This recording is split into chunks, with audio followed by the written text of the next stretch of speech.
আমরা আজকে পড়ব গ্রুপ 13। গ্রুপ 13তে কে কে আছে? Boron, aluminium, gallium, indium, thallium.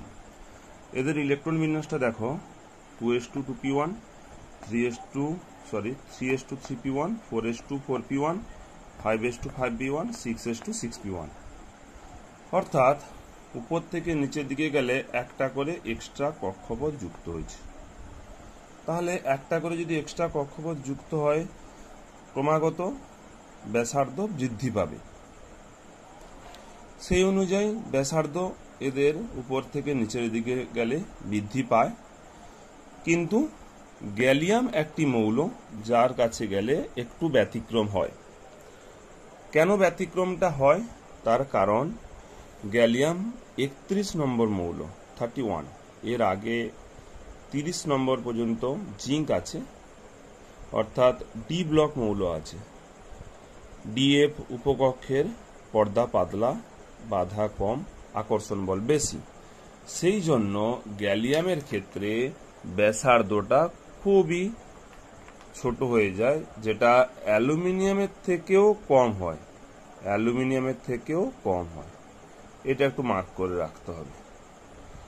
গ্যালিয়ামের ব্যাসার্ধটা অ্যালুমিনিয়ামের থেকেও ছোট হয়। এরপর আমরা দেখব আয়নন বিভব। তাহলে আয়নন বিভবের ক্ষেত্রেও একটু ব্যতিক্রম হবে। উপর থেকে নিচের দিকে গেলে ব্যাসার্ধ যেহেতু একটু বৃদ্ধি পাচ্ছে, তাই আয়নন বিভব কম হওয়ার কথা, কিন্তু গ্যালিয়ামে একটু ব্যতিক্রম হবে। বাদ বাকি আর সবার ক্ষেত্রেই প্রায় সেম থাকে। উপর থেকে নিচের দিকে গেলে আয়নন বিভব কম হয়, ইলেকট্রন সহজে বেরিয়ে যায়, ইলেকট্রন বার করতে বেশি শক্তি লাগে, আয়নন বিভব কম হয়। এরপর আমরা শিখব এদের ইনার্ট পেয়ার ইফেক্ট। উপর থেকে নিচের দিকে গেলে দেখো তোমরা, থ্যালিয়াম যে মৌলটা আছে এর ক্রমাঙ্ক 81। এর ক্রমাঙ্ক কত? 81। এই 81 নম্বর মৌলের ক্ষেত্রে এর আগে অনেকগুলো ডিএফ ঘর আছে। ডিএফ এর কি? পর্দা পাতলা, বাধা কম, আকর্ষণ বল বেশি।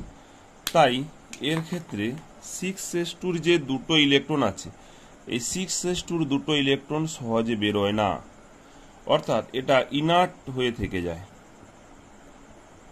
তাই এই ইলেকট্রন না বেরোনোর জন্য থ্যালিয়াম +1 জারণ স্তর দেখায়। কত জারণ স্তর দেখায়?